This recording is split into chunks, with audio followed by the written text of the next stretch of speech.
Relatos del guardián del Num. Cuentos, leyendas y profecías para entender la vida. Ainulindale. O.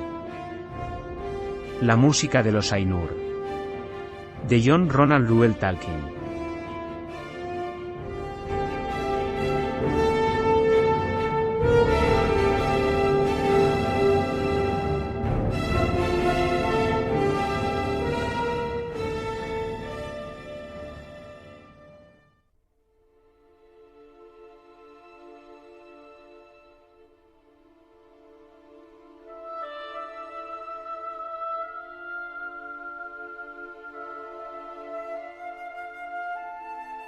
Primera parte, en el principio. Primera melodía. En el principio estaba Eru, el único, que en Arda es llamado Ilúvatar. Y primero hizo a los Ainur, los sagrados, que eran vástagos de su pensamiento, y estuvieron con él, antes que se hiciera alguna otra cosa. Y les habló, y les propuso temas de música, y cantaron ante él y él se sintió complacido. Pero por mucho tiempo, cada uno de ellos cantó solo, o junto con unos pocos, mientras el resto escuchaba. Porque cada uno, solo entendía aquella parte de la mente de Ilúvatar de la que provenía él mismo, y eran muy lentos en comprender el canto de sus hermanos. Pero, cada vez que escuchaban, alcanzaban una comprensión más profunda, y crecían en unisonancia y armonía. Y sucedió que Ilúvatar convocó a todos los Ainur, y les comunicó un tema poderoso, descubriendo para ellos cosas todavía más grandes y más maravillosas que las reveladas hasta entonces. Y la gloria del principio, y el esplendor del final, asombraron a los Ainur, de modo que se inclinaron ante Ilúvatar y guardaron silencio. Entonces les dijo Ilúvatar: del tema que os he comunicado, quiero ahora que hagáis, juntos y en armonía, una gran música. Y como os he inflamado con la llama imperecedera, mostraréis vuestros poderes en el adorno de este tema mismo, cada cual con sus propios pensamientos y recursos, si así le gusta. Pero yo me sentaré y escucharé, y será de mi agrado que por medio de vosotros una gran belleza despierte en canción. Entonces las voces de los Ainur, como de arpas y laúdes, pífanos y trompetas, violas y órganos, y como de coros incontables que cantan con palabras, empezaron a convertir el tema de Ilúvatar en una gran música, y un sonido se elevó de innumerables melodías alternadas, entretejidas en una armonía que iba más allá del oído hasta las profundidades y las alturas, rebosando los espacios de la morada de Ilúvatar, y al fin, la música y el eco de la música, desbordaron volcándose en el vacío, y ya no hubo vacío. Nunca desde entonces, hicieron los Ainur una música como esta. Aunque se ha dicho que los coros de los Ainur y los hijos de Ilúvatar harán ante él una música todavía más grande, después del fin de los días. Entonces los temas de Ilúvatar se tocarán correctamente y tendrán ser en el momento en que aparezcan, pues todos entenderán entonces plenamente la intención del único para cada una de las partes, y conocerán la comprensión de los demás, e Ilúvatar pondrá en los pensamientos de ellos el fuego secreto. Pero ahora Ilúvatar escuchaba sentado, y durante un largo rato le pareció bien, pues no había fallas en la música.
Segunda parte, segunda melodía.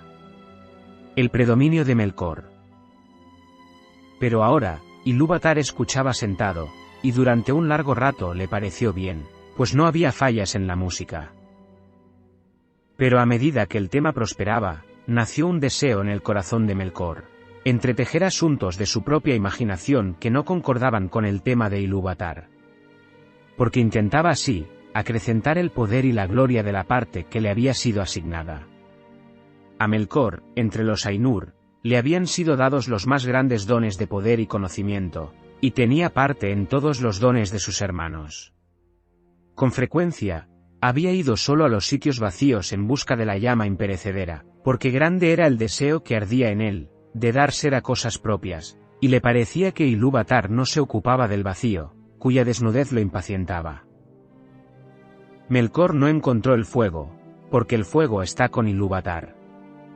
Pero hallándose solo, había empezado a tener pensamientos propios, distintos de los de sus hermanos. Melkor entretejió algunos de estos pensamientos en la música, e inmediatamente, una discordancia se alzó en torno a los Ainur. Y muchos de los que estaban cerca se desalentaron. Se les confundió el pensamiento, y la música vaciló. Pero algunos empezaron a concertar su música con la de Melkor, más que con el pensamiento que habían tenido en un principio. Entonces, la discordancia de Melkor se extendió todavía más, y las melodías escuchadas antes naufragaron en un mar de sonido turbulento. Pero Ilúvatar continuaba sentado y escuchaba. Hasta que pareció que alrededor del trono había estallado una furiosa tormenta, como de aguas oscuras que batallaran entre sí con una cólera infinita que nunca sería apaciguada. Entonces Ilúvatar se puso de pie y los Ainur vieron que sonreía, y levantó la mano izquierda y un nuevo tema nació en medio de la tormenta, parecido y sin embargo distinto al anterior.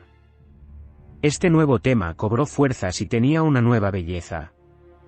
Pero la discordancia de Melkor se elevó rugiendo y luchó con él. Y una vez más, hubo una guerra de sonidos más violenta que antes, hasta que muchos de los Ainur se desanimaron y no cantaron más. Y Melkor predominó.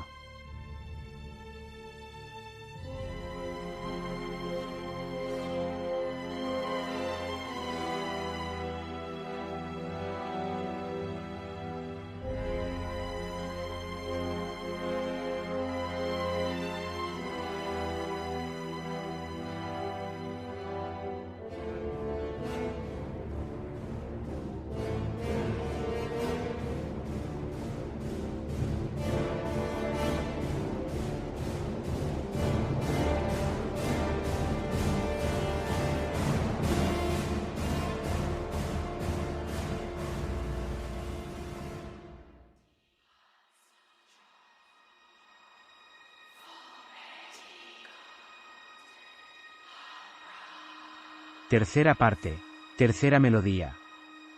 Ilúvatar, todo lo hace nuevo.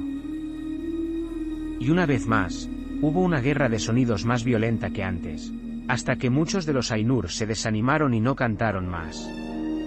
Y Melkor predominó. Otra vez se incorporó entonces Ilúvatar, y los Ainur vieron que estaba serio. E Ilúvatar levantó la mano derecha, y he aquí que un tercer tema brotó de la confusión, y era distinto de los otros. Porque pareció al principio dulce y suave, un mero murmullo de sonidos leves en delicadas melodías, pero no pudo ser apagado y adquirió poder y profundidad. Y pareció por último que dos músicas se desenvolvían a un tiempo ante el asiento de Ilúvatar, por completo discordantes. La una era profunda, vasta y hermosa, pero lenta y mezclada con un dolor sin medida que era la fuente principal de su belleza. La música de Melkor había alcanzado ahora una unidad propia, pero era estridente, vana e infinitamente repetida y poco armónica, pues sonaba como un clamor de múltiples trompetas que bramaran unas pocas notas, todas al unísono. E intentó ahogar a la otra música con una voz violenta, pero pareció que la música de Ilúvatar se apoderaba de algún modo de las notas más triunfantes y las entretejía en su propia solemne estructura.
en medio de esta batalla que sacudía las estancias de Ilúvatar y estremecía unos silencios hasta entonces inmutables, Ilúvatar se puso de pie por tercera vez, y era terrible mirarlo a la cara. Levantó entonces ambas manos y en un acorde más profundo que el abismo, más alto que el firmamento, penetrante como la luz de los ojos de Ilúvatar, la música cesó. Entonces Ilúvatar habló, y dijo: poderosos son los Ainur, y entre ellos el más poderoso es Melkor. Pero sepan él, y todos los Ainur, que yo soy Ilúvatar. Os mostraré las cosas que habéis cantado y así veréis que habéis hecho. Y tú, Melkor, verás que ningún tema puede tocarse que no tenga en mí su fuente más profunda, y que nadie puede alterar la música a mi pesar. Porque aquel que lo intente probará que es solo mi instrumento para la creación de cosas más maravillosas todavía, que él no ha imaginado. Entonces los Ainur tuvieron miedo, aunque aún no habían comprendido qué les decía Ilúvatar, y llenóse Melkor de vergüenza, de la que nació un rencor secreto. Pero Ilúvatar se irguió resplandeciente, y se alejó de las hermosas regiones que había hecho para los Ainur, y los Ainur lo siguieron.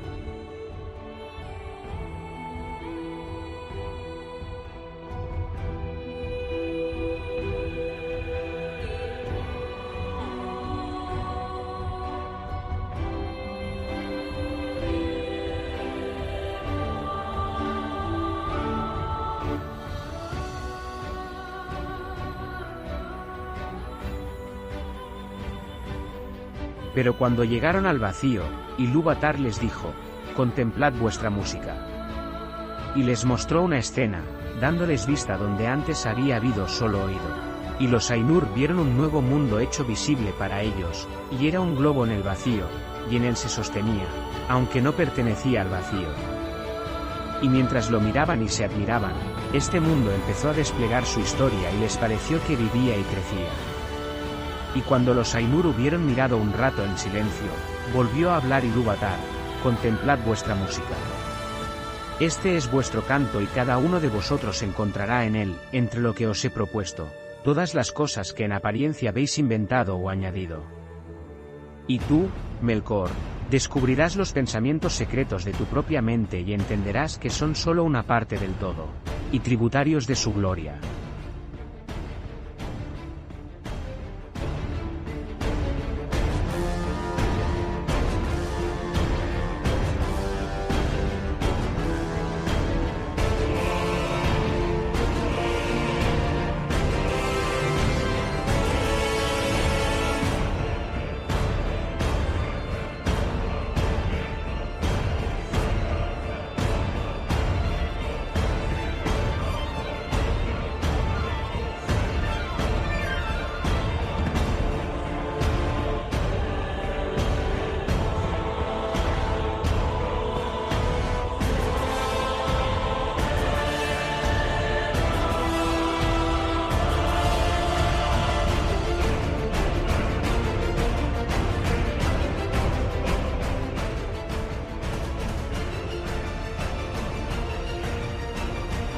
Y muchas otras cosas dijo Ilúvatar a los Ainur en aquella ocasión, y por causa del recuerdo de sus palabras, y por el conocimiento que cada uno tenía de la música, que él mismo había compuesto, los Ainur saben mucho de lo que era, lo que es y lo que será, y pocas cosas no ven. Sin embargo, algunas cosas hay que no pueden ver, ni a solas ni aun consultándose entre ellos, porque a nadie más que a sí mismo ha revelado Ilúvatar todo lo que tiene como reserva. Y en cada edad aparecen cosas nuevas e imprevistas, pues no proceden del pasado. Y así fue, que mientras esta visión del mundo se desplegaba ante ellos, los Ainur vieron que contenía cosas que no habían pensado antes. Y vieron con asombro la llegada de los hijos de Ilúvatar y las estancias preparadas para ellos, y advirtieron que ellos mismos durante la labor de la música, habían estado ocupados en la preparación de esta morada, pero ignorando que tuviese algún otro propósito que su propia belleza. Porque solo él había concebido a los hijos de Ilúvatar, que llegaron con el tercer tema. Y no estaban en aquel que Ilúvatar había propuesto en un principio, y ninguno de los Ainur había intervenido en esta creación.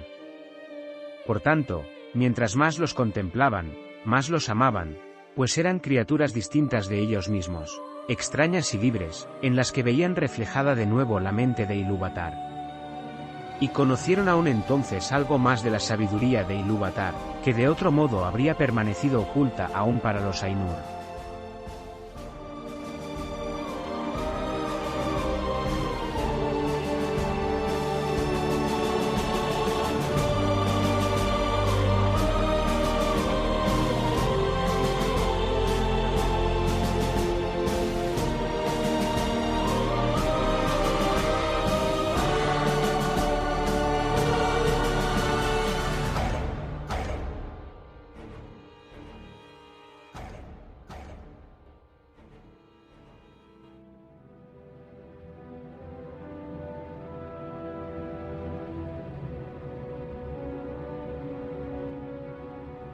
Cuarta parte, de la visión de Arda y de los hijos de Ilúvatar.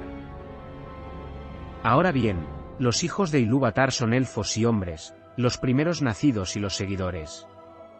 Y entre todos los esplendores del mundo, las vastas salas, los espacios, y los carros de fuego, Ilúvatar escogió como morada un sitio en los abismos del tiempo, en medio de las estrellas innumerables.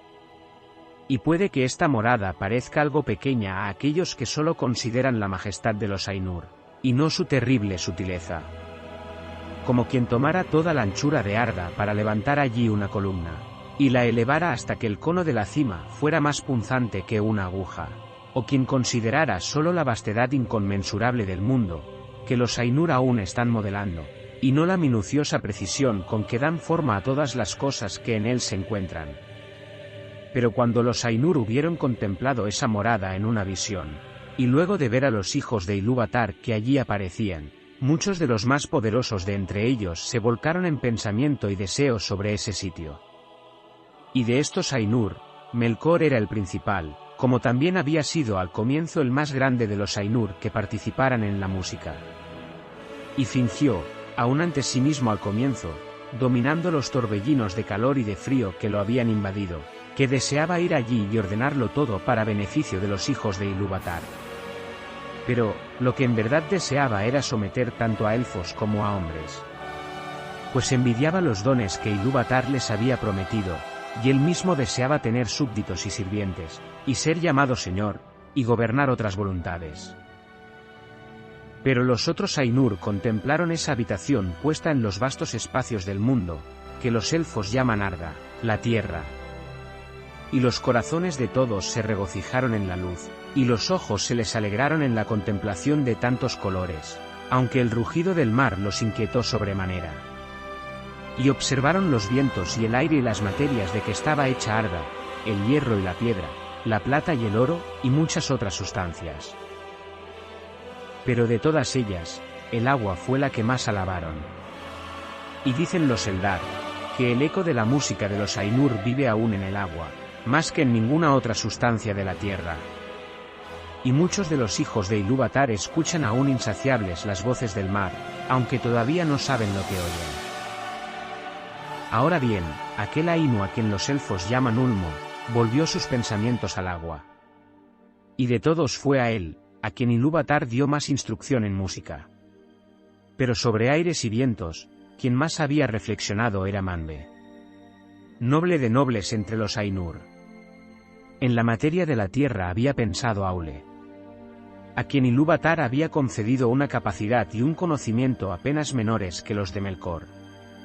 Aunque lo que deleita y enorgullece a Aule es la tarea de hacer, y las cosas hechas, y no la posesión, ni su propia maestría. Por tanto Aule da y no atesora, y está libre de cuidados, emprendiendo siempre nuevas tareas.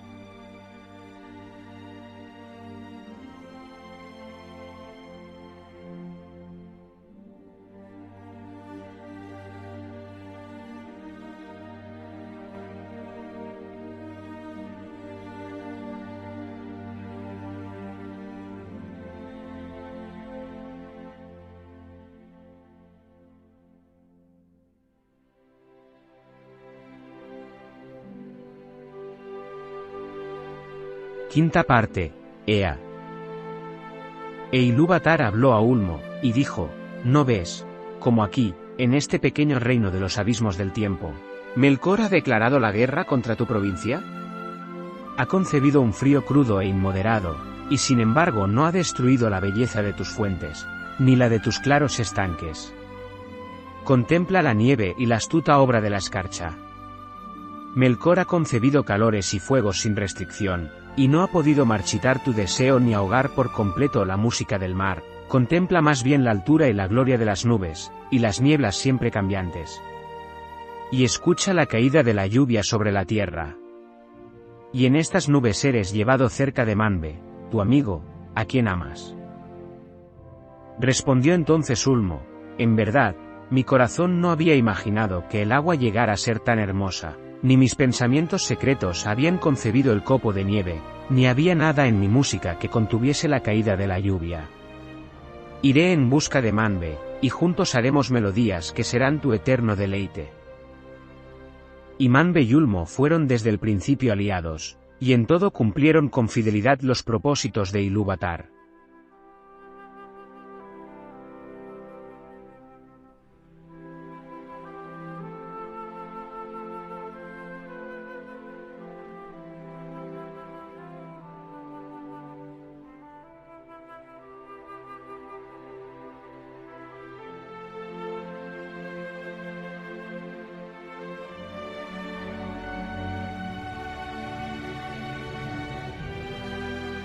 Pero mientras Ulmo hablaba todavía y los Ainur miraban absortos, la visión se apagó y se ocultó a los ojos de todos. Y les pareció que en ese momento percibían algo distinto, la oscuridad, que no habían conocido antes excepto en pensamiento. Pero se habían enamorado de la belleza de la visión, y habían contemplado embelesados el despliegue del mundo que allí cobraba ser. Y les colmaba la mente, porque la historia no estaba todavía completa ni los ciclos del tiempo del todo cumplidos, cuando la visión les fue arrebatada. Y han dicho algunos, que la visión cesó antes de que culminara el dominio de los hombres y la desaparición de los primeros nacidos. Por tanto, aunque la música lo ocupaba todo, los Valar no vieron con los ojos las eras posteriores, ni el fin del mundo.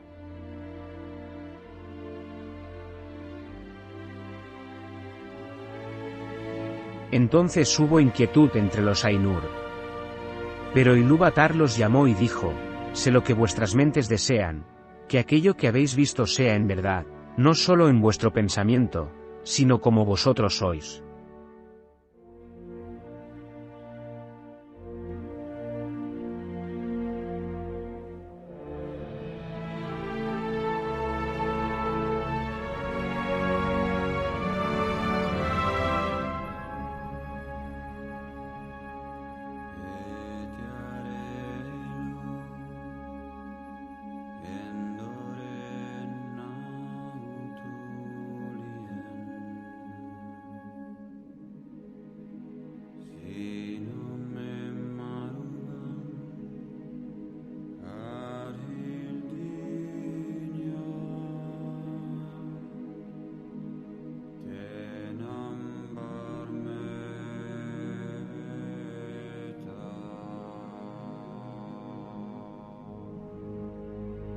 Por tanto, digo, Ea, que sean estas cosas. Y enviaré al vacío la llama imperecedera. Y se convertirá en el corazón del mundo, y el mundo será. Y aquellos de entre vosotros que lo deseen, podrán descender a él. Y de pronto vieron los Ainur, una luz a lo lejos como si fuera una nube con un viviente corazón de llamas.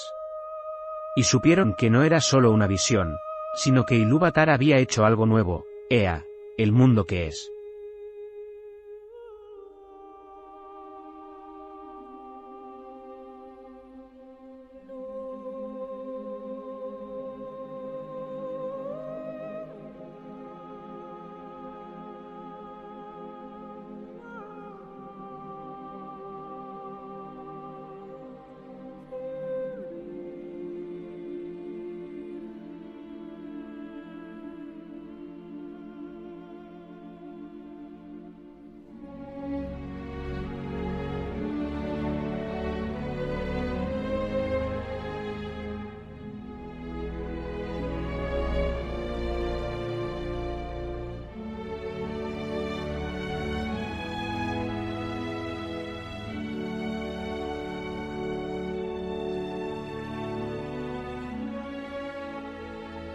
Así sucedió pues, que de los Ainur, algunos siguen morando con Ilúvatar más allá de los confines del mundo.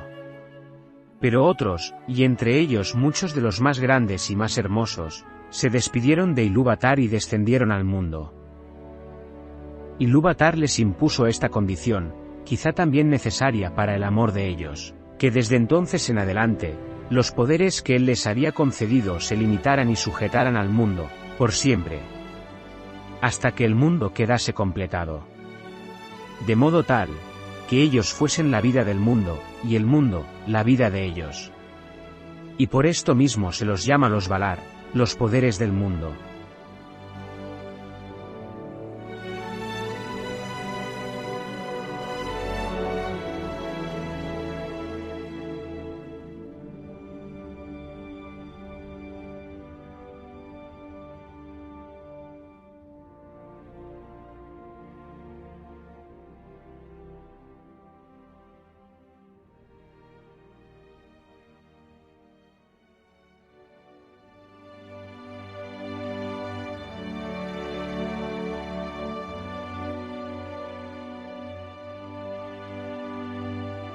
Sexta parte.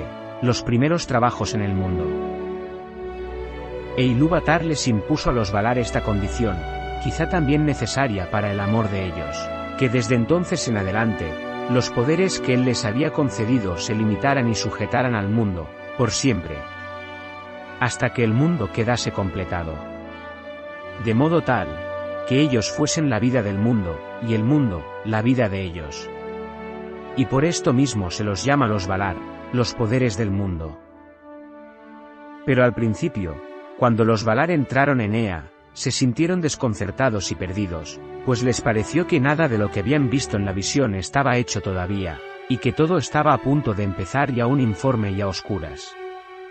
Porque la gran música no había sido sino el desarrollo y la floración del pensamiento, en los palacios intemporales, y lo que habían visto, solo una prefiguración.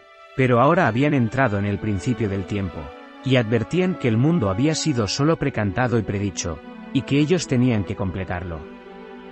De modo que empezaron sus grandes trabajos en desiertos inconmensurables e inexplorados, y en edades incontables y olvidadas, hasta que en los abismos del tiempo y en medio de las vastas estancias de Ea, hubo una hora y un lugar en los que fue hecha la habitación de los hijos de Ilúvatar.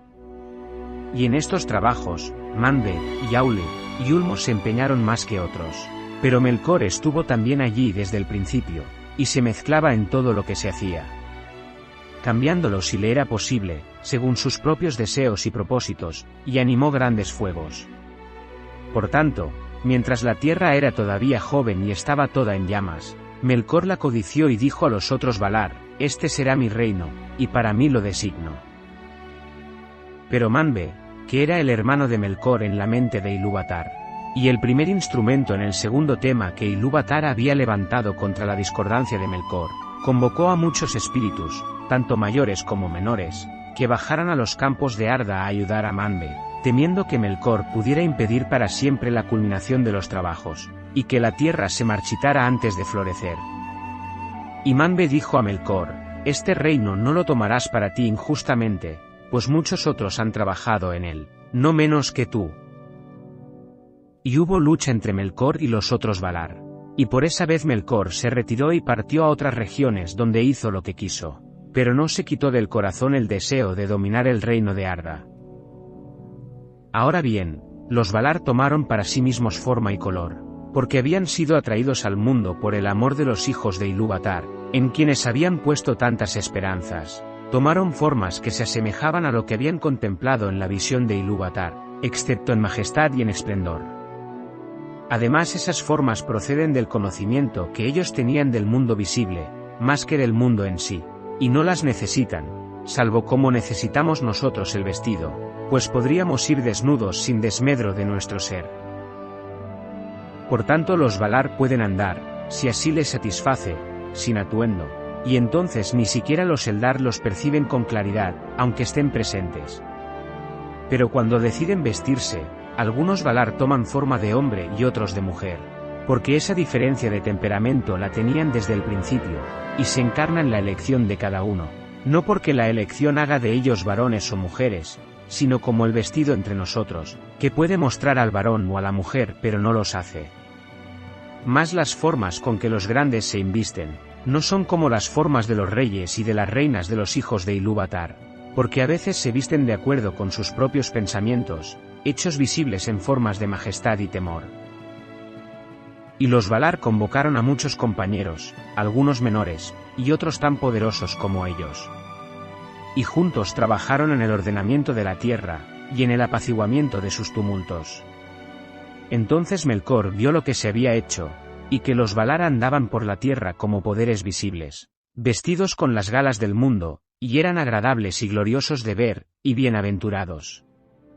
Y la tierra estaba convirtiéndose en un jardín de deleite, pues ya no había torbellinos en ella.